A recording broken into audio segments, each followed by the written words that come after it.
Lorsqu'on considère l'histoire de la Seconde Guerre mondiale dans son ensemble, l'année 1943 est d'une importance capitale. Les stratégies mises en place par les Alliés commencent à porter leurs fruits. Petit à petit, Hitler et les puissances de l'Axe perdent pied en Europe et dans le Pacifique.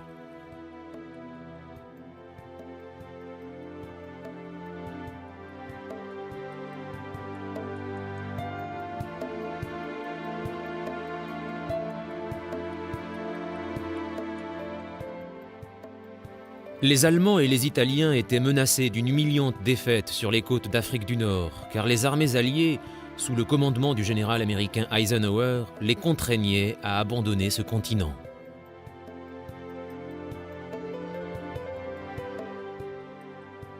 Le théâtre d'opérations d'Afrique du Nord avait déjà participé à mobiliser d'importantes ressources militaires allemandes loin du front Est où les armées d'Hitler affrontaient l'armée rouge. Par ailleurs, les Alliés mettaient le territoire allemand à rude épreuve en bombardant systématiquement les principales villes industrielles du pays.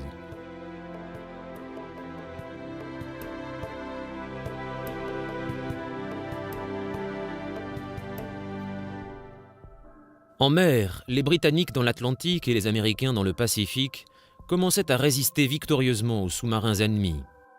Des avions et des sous-marins sortaient à forte cadence des lignes de production équipés des toutes dernières technologies.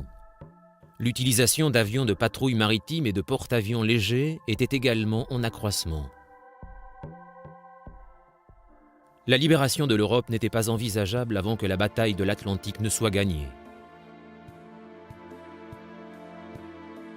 Le génocide des Juifs d'Europe par les nazis était passé à un stade quasi industriel.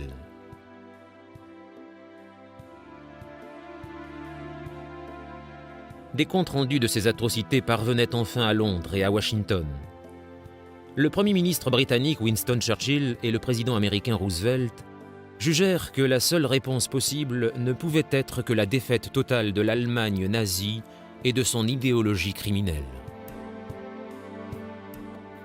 Déjà concentrée sur l'étape suivante, la marche sur l'Italie avec la Sicile comme point de départ, la détermination des Alliés se renforçait de jour en jour.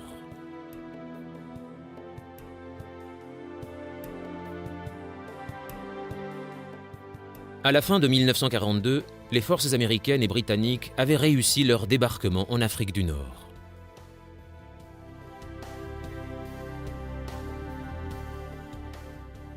Les Alliés étaient également parvenus à conserver de nombreux officiers français, auparavant loyaux au gouvernement de Vichy qui collaborait avec les nazis. Au printemps 1943, l'Allemagne et l'Italie avaient continué à envoyer des renforts depuis l'Europe à travers la Méditerranée. Les troupes alliées, composées essentiellement d'Américains relativement inexpérimentés, avançaient de l'Algérie vers la Tunisie et rencontraient une farouche résistance. Il leur fallait apprendre vite, dans les pires conditions, mais elles progressaient.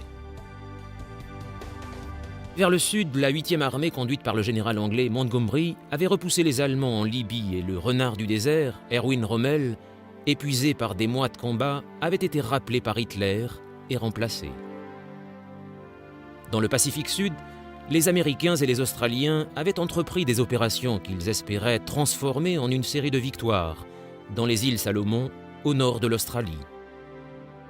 Péniblement et au prix de nombreuses vies, ils réussirent à reprendre la première île, Guadalcanal.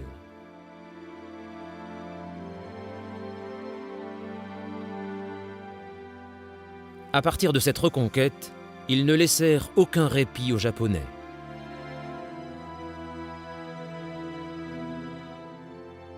Le Japon, le plus fort des alliés d'Hitler, contrôlait une large zone comprenant une partie de la Chine, une grande partie de l'Asie du Sud-Est, la Papouasie-Nouvelle-Guinée et dans le Pacifique Nord, 2 petites îles dans les Aléoutiennes.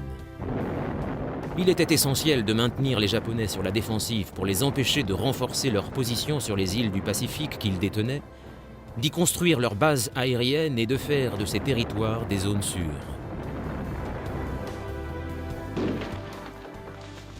En Afrique, ces problèmes stratégiques étaient à l'ordre du jour. Une conférence se tint dans la ville marocaine de Casablanca en janvier 1943. Churchill et Roosevelt, s'appuyant sur les avis de leurs états-majors, acceptèrent l'idée d'une invasion de la Sicile dès que ce serait possible, repoussant le débarquement en France à l'année suivante. Cette décision allait à l'encontre de certains généraux américains qui ne voulaient pas que la guerre en Méditerranée accapare trop de ressources et de temps. L'objectif était de mettre l'Italie hors de combat, permettant aux Alliés de gagner du temps pour la préparation du débarquement dans le nord de la France. Les Anglais savaient qu'ils combattaient une puissance industrielle et militaire encore pratiquement intacte. Hitler et les puissances de l'Axe devraient être affaiblis par un second front, en Italie en premier lieu, avant que l'attaque directe en France puisse être envisageable. Au début du mois d'avril, les événements en Afrique du Nord et les plans pour l'invasion de la Sicile étaient devenus extrêmement importants pour tous les belligérants.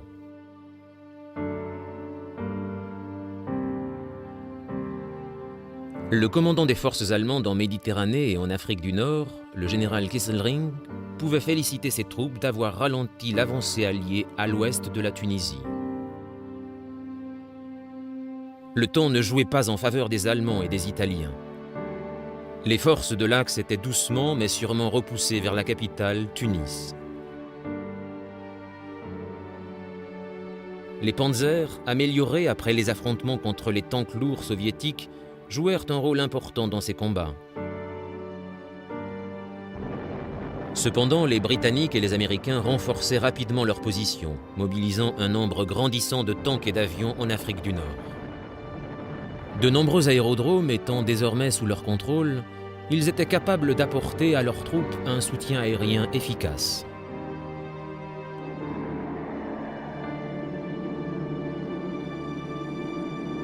Dans la première semaine d'avril, les Alliés bombardèrent non seulement le sol italien, mais réussirent à intercepter des avions de transport et des navires chargés de ravitaillement pour l'Afrique.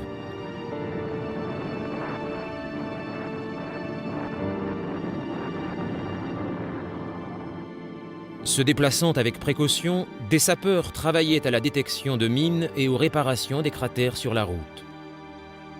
Les troupes étaient heureuses de traverser ces terres agricoles et ces oliveraies après des mois passés sur les pistes rocailleuses du désert libyen. Mais mieux encore, les routes tunisiennes leur permettaient une conduite bien plus douce et confortable.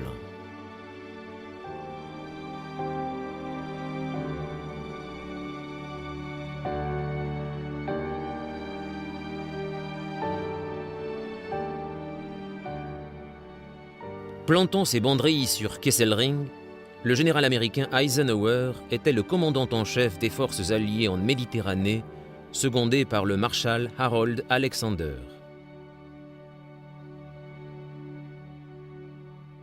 Alexander réorganisa stratégiquement le front allié, plaçant les troupes américaines qui avançaient depuis l'ouest à l'opposé de la ville de Bizerte, sur la route qui longeait la côte nord vers Tunis. La première armée britannique, qui était arrivée en Afrique du Nord avec les Américains quelques mois plus tôt, reçut l'ordre d'avancer vers la capitale tunisienne. Un des derniers engagements pour les hommes de Montgomery eut lieu à Wadi Akarit, à 25 km au nord de Gabès. Le combat fut acharné, mais l'infanterie britannique, épaulée par une importante artillerie, fut capable de lancer une attaque générale sur la plaine.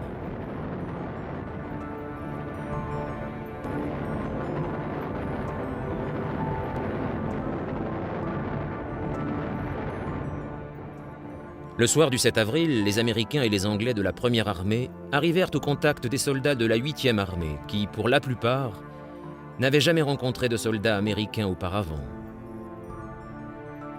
Les troupes alliées récemment arrivées découvrirent les soldats de la 8e armée très aguerris, débraillés et indisciplinés, mais animés par un esprit de corps et une combativité hors du commun. Toutes les unités furent regroupées pour la poussée finale des Alliés en Afrique du Nord. Elles avaient perdu des milliers d'hommes, blessés ou tués dans les sables du désert. La progression se poursuivit. Les Alliés prirent la ville tunisienne de Sfax, qui fut rapidement suivie par la prise de Sousse sur la côte. Dès lors, après avoir mené les plus décisifs et les plus durs combats pour l'Afrique du Nord, la 8e armée qui était arrivée si loin se retrouva affectée à un rôle secondaire, celui de tenir des positions le plus loin possible de Tunis à Bizerte, et ne participa pas au dernier combat pour Tunis. Les dés en étaient jetés pour les Allemands et les Italiens en Afrique du Nord.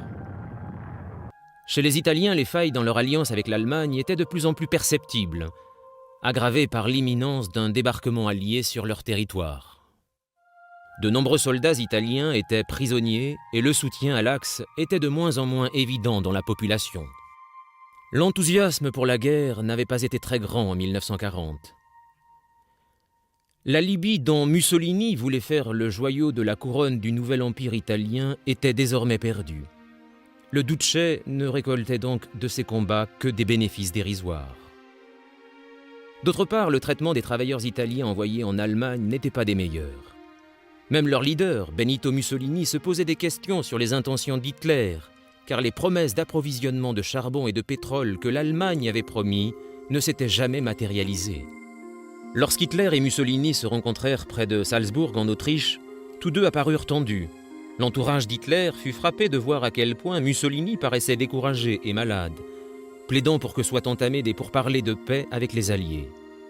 Mais le Führer ne voulait pas en entendre parler et parvint à le faire plier et à réconforter Mussolini afin qu'il poursuive la lutte pour tenir Tunis, convainquant son allié réticent que c'était essentiel pour que le fascisme survive en Italie. Mais la propre situation d'Hitler était loin d'être brillante. Il devait faire face aux critiques de son peuple, qui maintenant subissait les attaques ennemies et qui sentait que le Troisième Reich n'était pas aussi invincible qu'on le lui avait promis. La propagande joua un rôle plus important que jamais. Des événements en Russie fournirent à Hitler des arguments nouveaux pour justifier sa politique. Dans un village nommé Katyn, dans la campagne russe près de Smolensk, un paysan russe fit une stupéfiante déclaration aux occupants allemands. Les corps de milliers d'officiers polonais disparus étaient enterrés dans la forêt toute proche. Pour Joseph Goebbels, le ministre de la propagande fidèle à Hitler, ce fut la meilleure nouvelle reçue depuis des mois. Après quelques investigations à partir de l'histoire du paysan russe, les Allemands découvrirent un charnier de plus de 4200 officiers polonais massacrés par les Soviétiques en 1939, lorsque Staline était l'allié d'Hitler.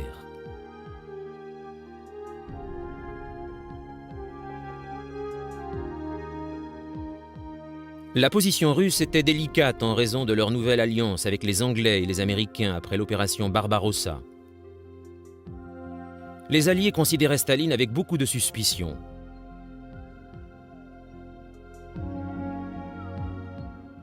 Goebbels fut prompt à condamner la brutalité impardonnable des Russes envers les officiers polonais, omettant bien sûr de faire mention du traitement barbare que les Allemands eux-mêmes faisaient subir aux Polonais, surtout lorsqu'ils étaient juifs. La situation se compliqua encore.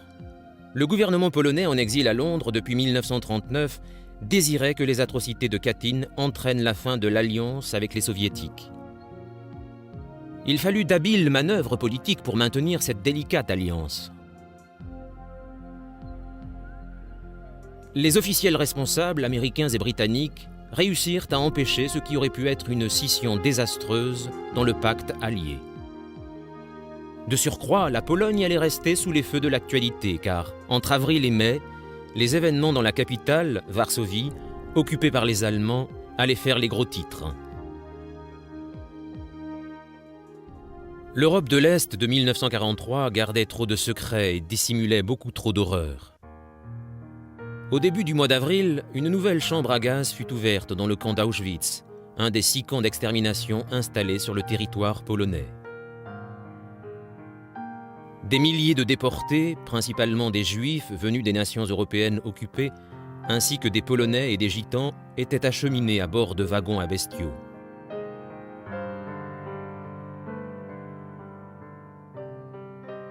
À leur arrivée, la plupart des hommes, des femmes et des enfants étaient gazés. Seule une minorité était autorisée à vivre un peu plus longtemps comme travailleurs forcés. Dans la capitale polonaise, Varsovie, tous les Juifs avaient été confinés dans le vieux quartier juif, désormais gardé et isolé du reste de la ville par de hauts murs. Environ 400 000 Juifs et quelques Gitans y survivaient avec des rations minimum, car les Allemands utilisaient les privations pour faciliter la propagation du typhus et de la tuberculose dans cette population affaiblie. Puis le rythme des déportations vers le camp d'extermination de Treblinka s'accéléra.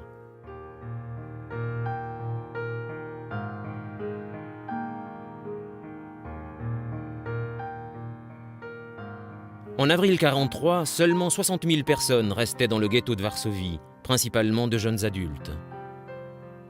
Ces survivants, sachant désormais qu'ils n'avaient plus rien à perdre, avaient formé plusieurs groupes de résistance qui disposaient d'armes acheminées clandestinement par les souterrains du ghetto. Après une première révolte de faible ampleur de la résistance juive en janvier, Heinrich Himmler, chef de la SS, décida que le temps était venu de raser totalement le ghetto.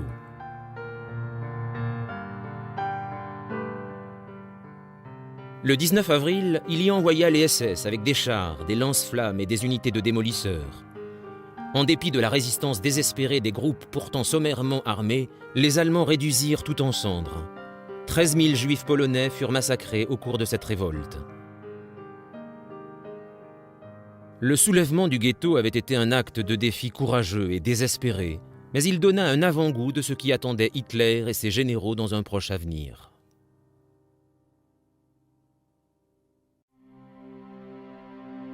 La résistance contre l'Axe était de plus en plus forte et les combats s'intensifiaient partout dans le monde.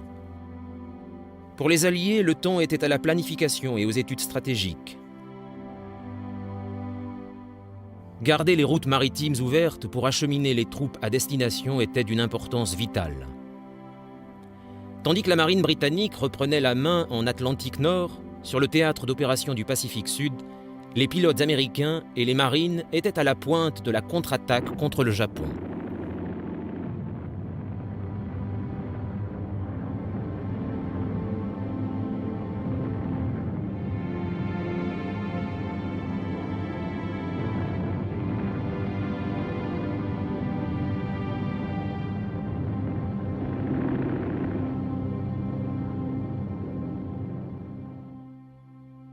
En Nouvelle-Guinée et dans les îles Salomon, au nord de l'Australie, les Japonais étaient désormais acculés à la défensive sous le commandement de l'amiral Isoroku Yamamoto. Yamamoto avait fait ses études aux États-Unis. Il s'était initialement opposé au militarisme qui avait conduit le Japon à la guerre. Mais désormais, il était une cible pour les Américains.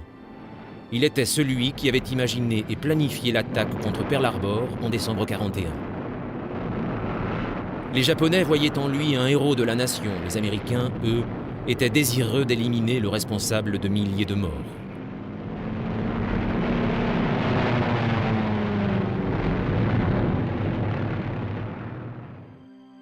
En 1943, les Américains interceptèrent et décodèrent un message radio qui leur révéla que l'amiral Yamamoto allait venir dans les Salomon pour inspecter ses troupes. Le bombardier transportant l'amiral devait atterrir sur une île proche de Bougainville, dans les Salomon du Nord. Le 18 avril, plusieurs chasseurs américains décollèrent de Guadalcanal, suivant les ordres du président Roosevelt, et se dirigèrent vers l'itinéraire que devait suivre l'avion de Yamamoto. Le bombardier, à bord duquel se trouvait l'amiral, fut attaqué et descendu en flammes au-dessus de la jungle de Bougainville.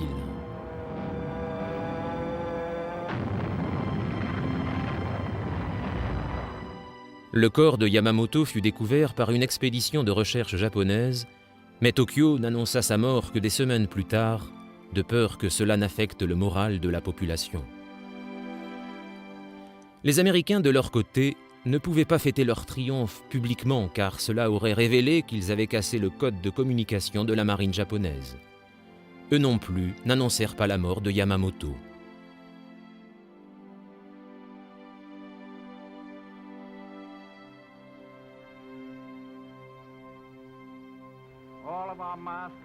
Le 21 avril, Roosevelt révéla que 3 aviateurs américains avaient été exécutés au Japon.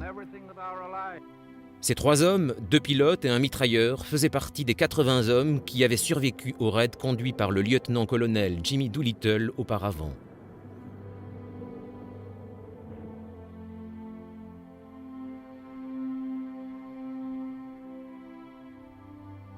Les Américains avaient espéré frapper l'esprit des Japonais en bombardant des cibles militaires et industrielles sur leur territoire. C'était le premier raid contre le Japon, une provocation humiliante dont ils chercheraient à se venger.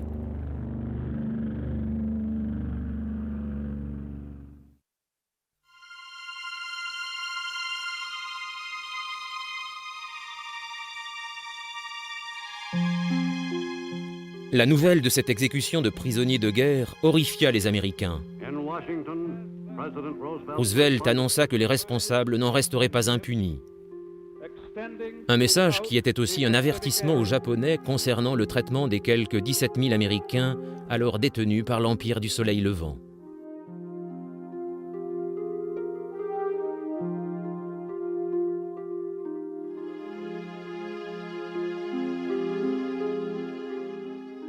En mai 1943, une confrontation entre les États-Unis et le Japon se déroula aux confins nord de l'océan Pacifique, dans les îles Aléoutiennes, une chaîne de petites îles volcaniques s'étendant de l'Alaska vers la Sibérie et le Japon. En 1942, les forces japonaises s'étaient emparées de 2 îles de l'archipel proches du Japon, Attu et Kiska.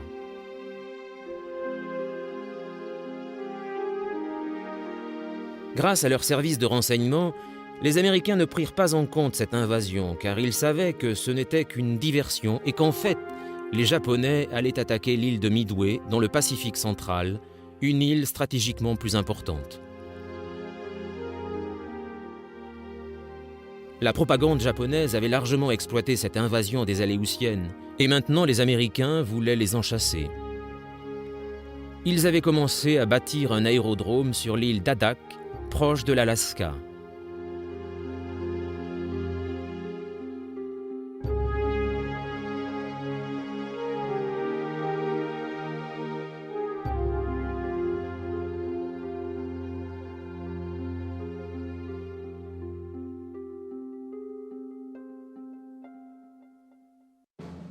À la fin d'avril, une force expéditionnaire américaine fut envoyée par mer depuis San Francisco jusqu'à l'île d'Attu, une île désolée où le vent soufflait si fort que pratiquement aucun arbre ne poussait. Au bout de 2 jours, les navires de guerre furent en position et commencèrent à bombarder les défenses japonaises. Au début du mois de mai, un brouillard dense noyait l'île. L'infanterie, utilisant des barges de débarquement, surprit la garnison japonaise.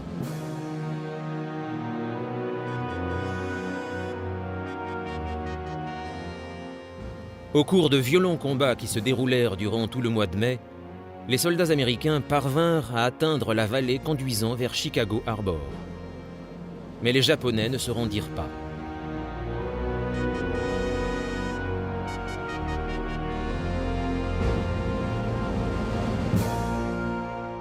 Les derniers d'entre eux quittèrent leur position et chargèrent les lignes américaines dans une attaque supplémentaire.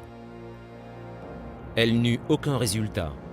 Ces combats touchaient à leur fin et plus de 2000 Japonais avaient déjà été tués.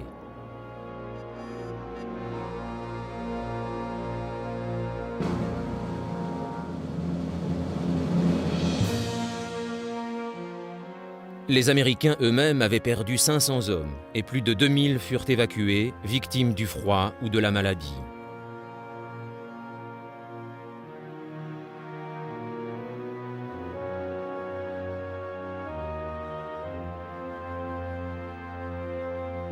Attu, à nouveau entre les mains américaines, se trouvait désormais entre le territoire japonais et l'île de Kiska où stationnaient encore des troupes japonaises. Celles-ci n'allaient pas rester sur l'île bien longtemps. Les Américains venaient à peine de poser le pied sur Attu en août 1943 que les 5000 hommes de la garnison de Kiska furent évacués, laissant les Aléoutiennes et leur climat inhospitalier aux Américains. En Afrique du Nord, pendant ce temps, les troupes allemandes et italiennes autour de Tunis se trouvaient prises au piège. Elles n'avaient plus de voie de retraite possible.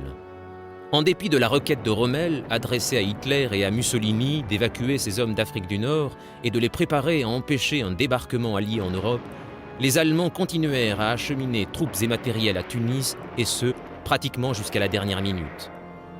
En mai, Bizerte tombait aux mains des unités américaines, et plus au sud, le général Alexander lança une nouvelle offensive soutenue par d'importants barrages d'artillerie contre Tunis.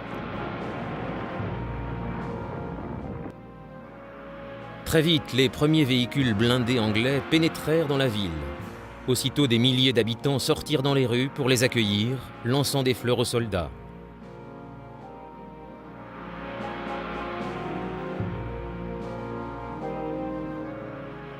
En dehors de la ville, les troupes ennemies, bien qu'encerclées, continuaient à se battre, rejetant toutes les offres de reddition.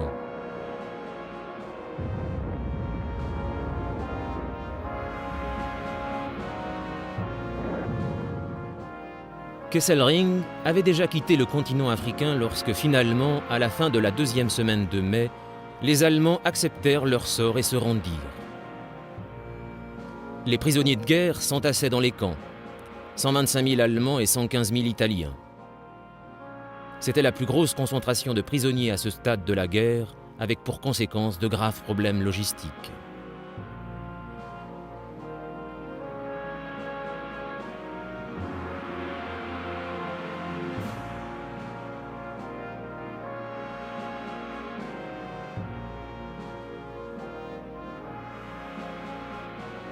Eisenhower ne fut pas particulièrement perturbé par cette complication mineure et jubilait en annonçant au monde que les armées de l'Axe, désormais, reculaient.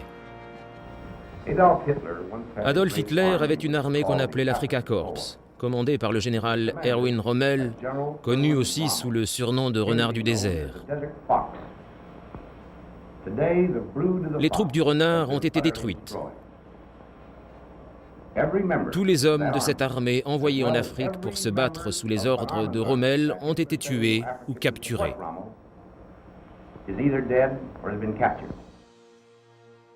3 heures après la reddition, Winston Churchill, alors en réunion avec Roosevelt à Washington, reçut un message du général Alexander l'informant « La campagne en Tunisie est terminée.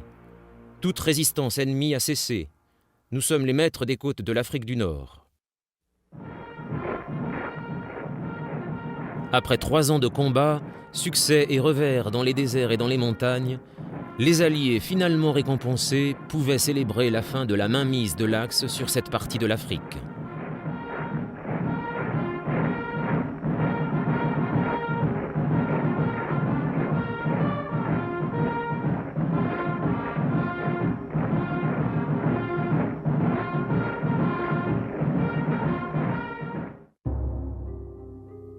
À Washington, le président Roosevelt et Winston Churchill discutaient avec les plus hauts décideurs militaires britanniques et américains lors d'une conférence au nom de code Trident. Le 19 mai, Churchill s'adressa aux 2 chambres du Congrès, comme il l'avait fait en décembre 1941 à la suite du bombardement japonais contre Pearl Harbor. Il fut accueilli par de chaleureux applaudissements avant même qu'il ne prononce son discours. Mais Churchill était impatient de revenir aux choses sérieuses. Tous les plans, dit-il, doivent être dominés par l'objectif suprême d'attaquer l'ennemi. La défaite de l'Allemagne doit survenir en premier. Elle entraînera inévitablement la défaite du Japon.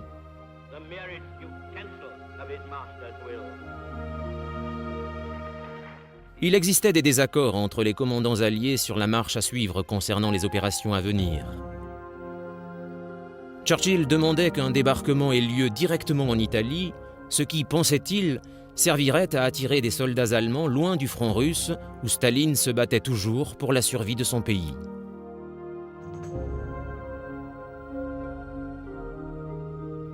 Les Américains, d'un autre côté, désiraient un débarquement à grande échelle en France, lancé le plus tôt possible, et qu'aucune opération susceptible de retarder ce projet ne soit entreprise. Après un long débat, un accord fut trouvé au sein du commandement allié pour débarquer en France en 1944 avec une échéance programmée pour le mois de mai.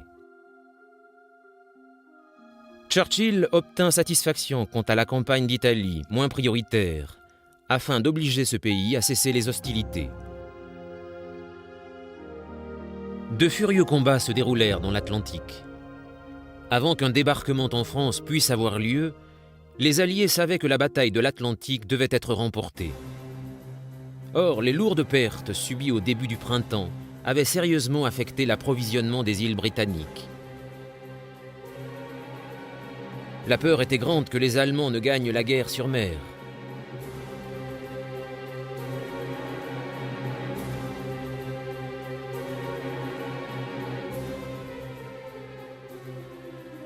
Heureusement, en mai, le sort commença à tourner doucement mais sûrement.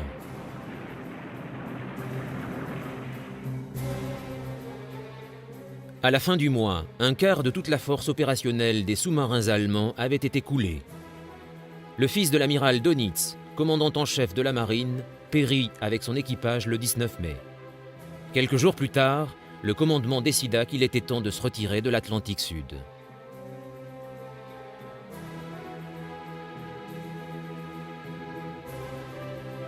La poignée de U-boats qui maraudaient encore ne représentait plus qu'une menace symbolique. La bataille menée par l'Axe durant 2 ans pour briser les routes d'approvisionnement était perdue. Les usines alliées augmentaient la production d'armes et l'effort de guerre commençait à se faire sentir, non seulement en mer, mais aussi dans le ciel d'Allemagne. Durant tout le printemps 1943, des vagues de bombardiers britanniques attaquèrent les principales villes du Troisième Reich, suivant les ordres de l'Air Chief Marshal, Sir Arthur Harris. Hantés par le souvenir des tranchées de la Première Guerre mondiale, les Britanniques voyaient dans le bombardement aérien un moyen d'éviter un front au sol et d'accélérer la fin du conflit. Les bombardements lourds ne visaient pas seulement les industries les plus importantes, ils étaient aussi utilisés comme arme psychologique pour miner le moral des civils.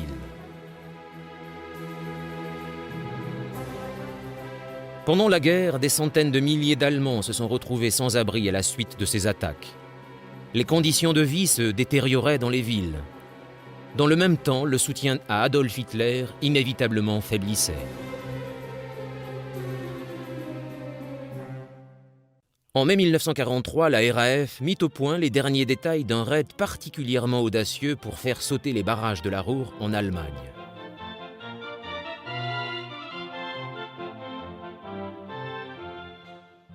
L'objectif était de briser 3 barrages de cette région où étaient implantés les principaux sites de production de l'industrie lourde allemande: aciéries, usines chimiques et mines de charbon.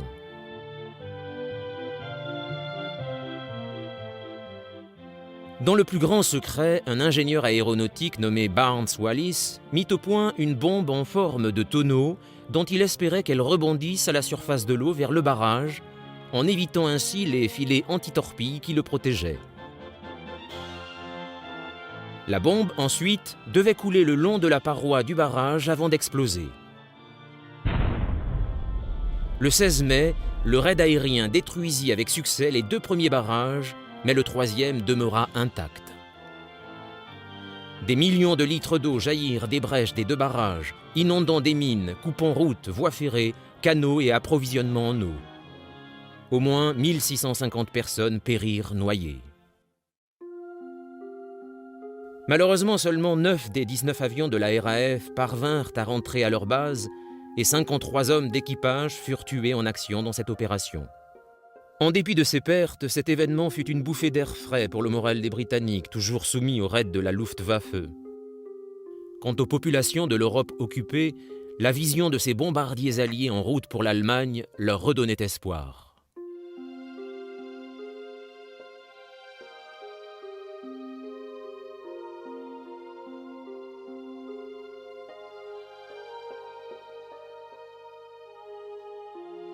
Un débarquement sur les côtes françaises de la Manche se préparait. Cet espoir n'était donc pas sans fondement. Pour mieux préparer cette opération programmée en 1944, c'est-à-dire l'année suivante, Roosevelt voulait nouer des contacts avec les résistants français.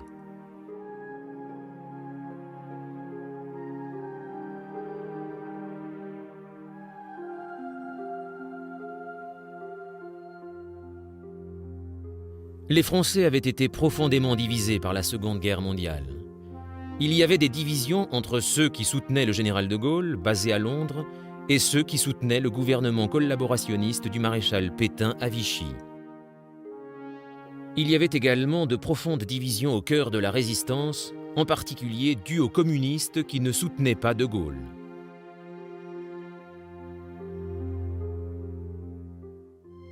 Lors de la conférence de Casablanca en janvier, il y eut une réunion assez tendue et difficile entre de Gaulle et son rival, le général Giraud, qui continuait à maintenir le régime de Vichy en Afrique du Nord.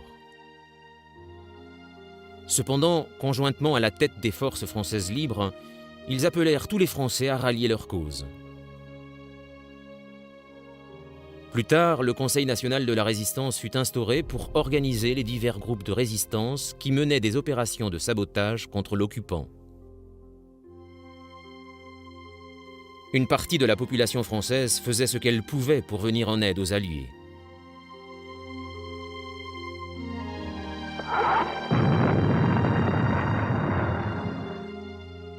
Pendant ce temps, les services secrets américains commencèrent à bâtir leurs propres relations avec la résistance française à partir de contacts établis en Suisse afin d'améliorer le financement des actions de résistance et d'accéder ainsi à des informations militaires et stratégiques sur les troupes allemandes en France.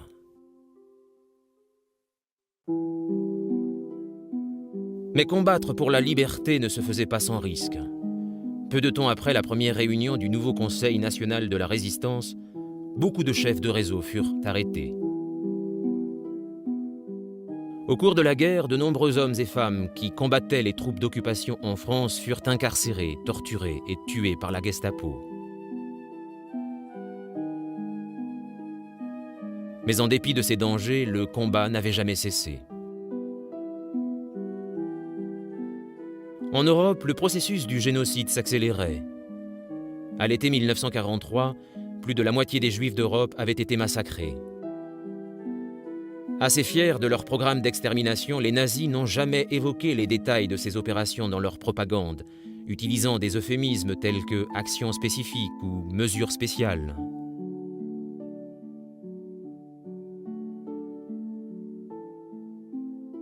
À Auschwitz, une moyenne de 33 000 personnes étaient gazées chaque mois. Après l'élimination du ghetto de Varsovie le 11 juin, le chef des SS, Heinrich Himmler, donna l'ordre de démanteler et de vider tous les autres ghettos restants dans certaines villes de Pologne. La Pologne avait la plus importante population juive de tous les États d'Europe, environ 3 millions de personnes. La plupart d'entre elles seront tuées ainsi que 3 millions d'autres venus d'ailleurs avant que les Alliés n'obtiennent la victoire.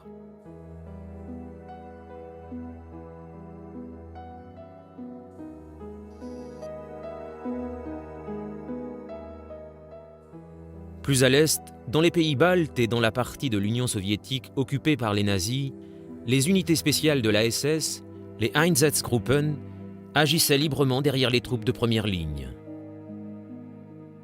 Des communautés entières furent massacrées sans pitié lors d'exécutions massives.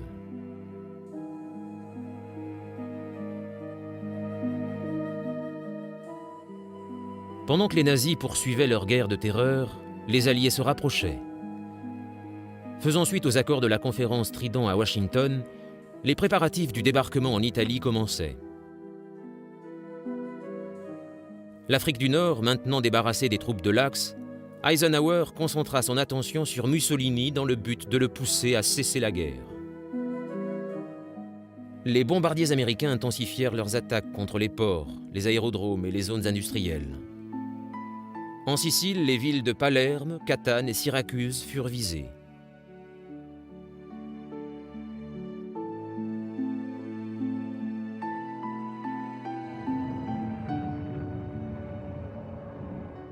La Sardaigne, où se trouvait une garnison importante de soldats allemands, fut également touchée. Messine et Naples, en Italie, essuyèrent d'importants bombardements. Les avions alliés basés à Malte avaient commencé à bombarder le port de Naples dès 1940. La ville savait ce qu'était une attaque aérienne, mais avec l'accélération des alertes, la vie, en cet été 1943, devint insupportable. Les explosions résonnaient régulièrement dans la ville. Les pénuries d'eau et de nourriture étaient fréquentes.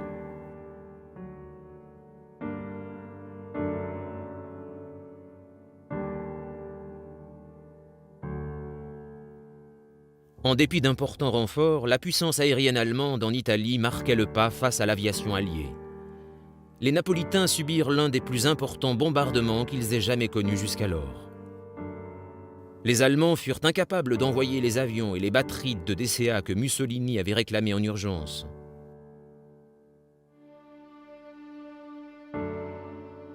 Craignant que les Alliés ne débarquent d'un moment à l'autre, des milliers d'Italiens quittèrent leur maison au sud du pays.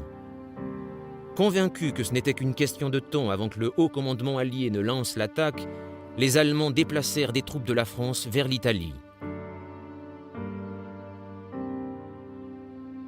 Les Alliés avaient cependant perdu un peu de temps à débattre de la meilleure marche à suivre pour leur campagne avant de décider que la Sicile constituerait la tête de pont idéale pour la conquête de l'Italie. La toute petite île italienne de Pantelleria, située sur la voie vers la Sicile, non loin de la côte tunisienne, était une étape sur la route de l'île principale.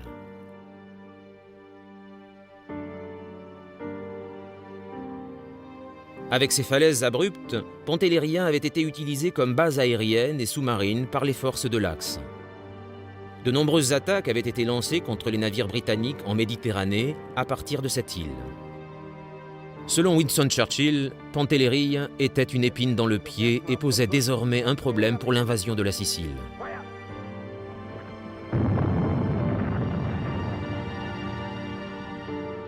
Afin de s'assurer que rien ne pourrait empêcher le succès de ses hommes dans leur mission en Italie, Eisenhower conçut un projet assez déplaisant pour la petite île.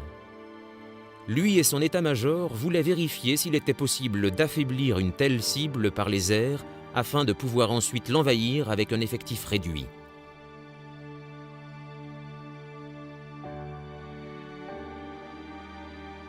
Pantelleria devint un terrain d'essai pour observer les effets d'un bombardement de saturation sur une côte bien défendue. Les avions alliés commencèrent à bombarder la petite île à partir de mai et pendant les 5 semaines suivantes. Plus de 500 raids de bombardiers furent effectués et 6300 tonnes de bombes larguées sur les troupes italiennes et allemandes. Les baraquements, les dépôts et les avions furent touchés sur l'aérodrome de Pantelleria, tandis que les navires de combat britanniques ouvraient le feu sur le port et sur les emplacements de canons le long de la côte.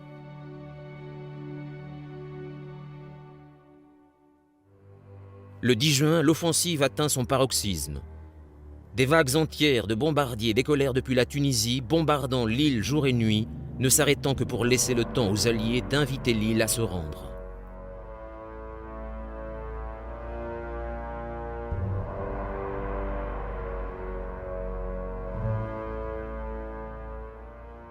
Simultanément de Washington, Roosevelt exhorta les Italiens à renverser Mussolini.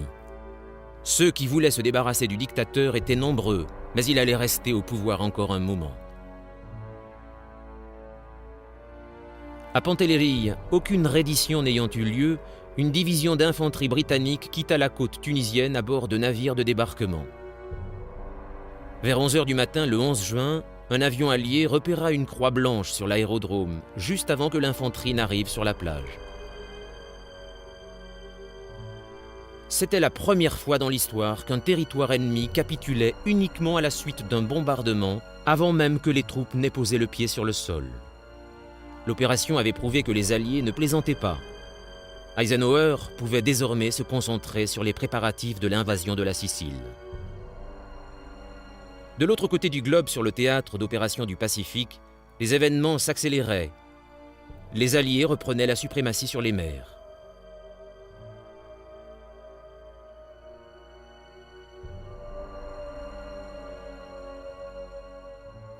En tant que nation insulaire, le Japon dépendait des relations maritimes avec le reste du monde, et c'est cela même qui l'avait mené à la guerre. Lorsque les États-Unis avaient imposé des sanctions au Japon concernant l'approvisionnement en matières premières, l'Empire du Soleil Levant n'avait eu d'autre choix que de se battre pour sa survie.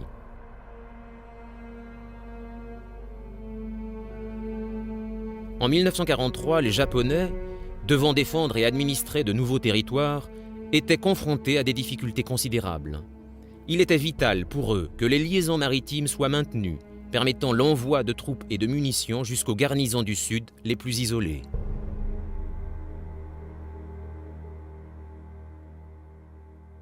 L'attaque contre Pearl Harbor en décembre 1941, au cours de laquelle de nombreux navires américains avaient été détruits ou mis hors de combat, avait été une entrée en guerre fracassante pour le Japon.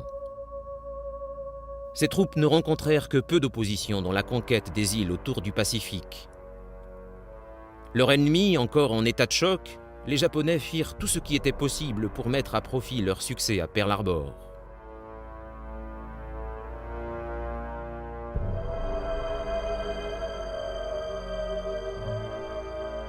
Les équipages des sous-marins japonais étaient particulièrement bien entraînés. Ils étaient équipés de torpilles longue-lince. Ces torpilles s'étaient montrées bien plus efficaces que celles des sous-marins américains, souvent victimes de défaillances. Celles-ci n'explosaient pas à l'impact ou explosaient avant d'atteindre leur cible ou bien suivaient des trajectoires aberrantes. Les militaires américains étaient de plus en plus concentrés sur les technologies et les tactiques qui pourraient leur assurer la supériorité sur les Japonais dans le Pacifique. Les événements de Pearl Harbor leur avaient montré qu'ils n'étaient pas au bout de leur peine avant d'atteindre ce résultat. Au début de la guerre du Pacifique, les commandants des sous-marins américains se savaient mal préparés au combat qui les attendait. Les décisionnaires militaires américains finirent par entendre leur voix et en 1943 conçurent de nouvelles torpilles, mettant au point un modèle disposant d'une charge utile plus puissante. Les Américains allaient bénéficier de l'effet de surprise sur leurs ennemis et faire pencher le sort des combats en leur faveur. En appliquant des tactiques audacieuses, les Américains lancèrent des attaques surprises contre les navires marchands japonais. Cette stratégie fut rapidement étendue. Elle s'avéra très efficace car les sous-marins de l'US Navy, devenus de plus en plus audacieux, attaquaient au plus près de la surface plutôt que depuis les profondeurs.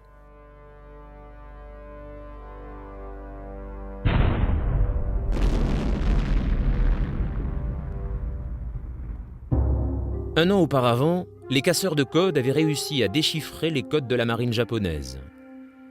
Désormais, ils fournissaient les informations plus précises aux commandants des sous-marins concernant les positions des cibles possibles en surface. En conséquence, les sous-marins américains furent équipés de radars permettant de détecter les navires dans leur parage, tandis que les avions de patrouille repéraient les sous-marins japonais en plongée.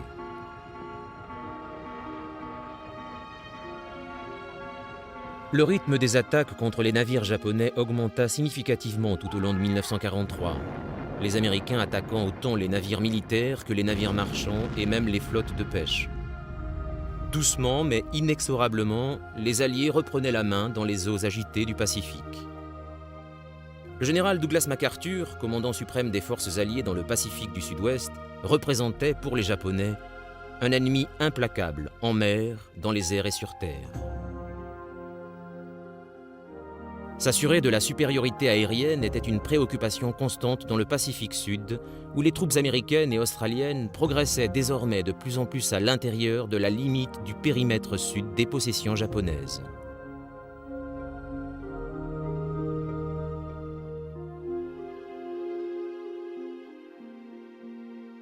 Au début du mois de juin, l'amiral William Halsey ordonna l'attaque de la Nouvelle-Géorgie, la plus grande île à l'ouest des îles Salomon qui se trouvait immédiatement au nord de Guadalcanal.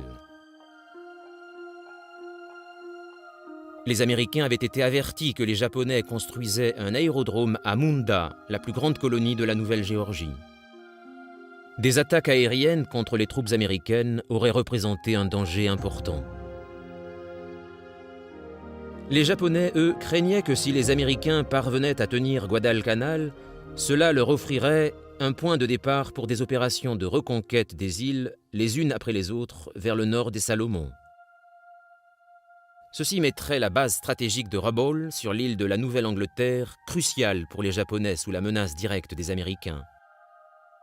Tout ce que le Japon pouvait tenter pour stopper les forces américaines dans leurs avancées était considéré comme prioritaire. Bien que les attaques japonaises contre Guadalcanal aient peu de chances de faire bouger les Américains de leur position, elles les perturbèrent, mais l'avance américaine vers Rabaul ne ralentit pas. Les marines débarquèrent à la pointe sud de la Nouvelle-Géorgie, laissée sans défense, et commencèrent à avancer vers le port de Viru. Sans attendre d'avoir éliminé la garnison japonaise forte de plus de 10 000 hommes qui occupait le reste de l'île, ils commencèrent à construire un aérodrome là où ils avaient débarqué. Les avions alliés basés sur ce nouvel aérodrome leur procurèrent un appui aérien inestimable dans leur combat pour conquérir l'ensemble de la Nouvelle-Géorgie.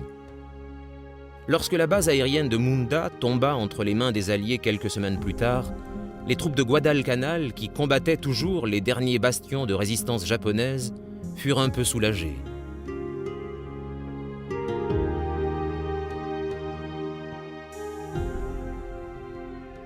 Les tentatives japonaises de bombardement des positions américaines à Guadalcanal depuis leur base de Nouvelle-Géorgie permettaient d'imaginer les problèmes auxquels allaient être confrontées les troupes si on laissait le temps aux Japonais de consolider leur position sur les territoires nouvellement conquis.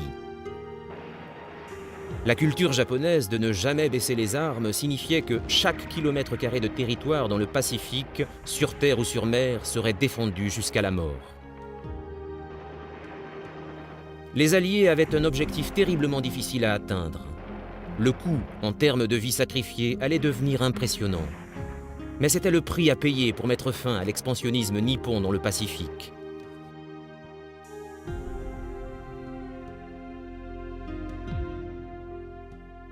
Un lourd tribut devait aussi être payé pour venir à bout d'Hitler en Europe. La guerre prélevait également son dû sur les populations civiles, partout, dans des proportions qui allaient devenir insupportables. L'Angleterre, elle, continuait de subir les raids de la Luftwaffe. Dans tous les pays, sous la botte du Führer, la terreur était permanente. Les comptes rendus des atrocités commises étaient terribles.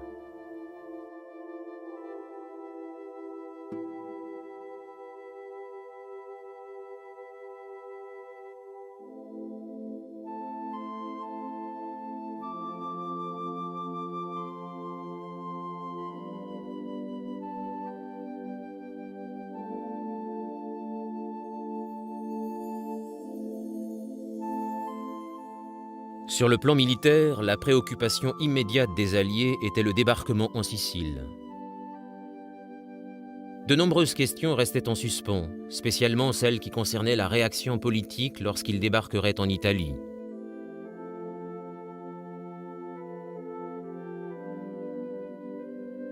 La conquête de l'Italie allait permettre d'apprécier jusqu'à quel point ceux qui avaient adhéré à l'utopie hitlérienne seraient capables de se retourner contre celle-ci.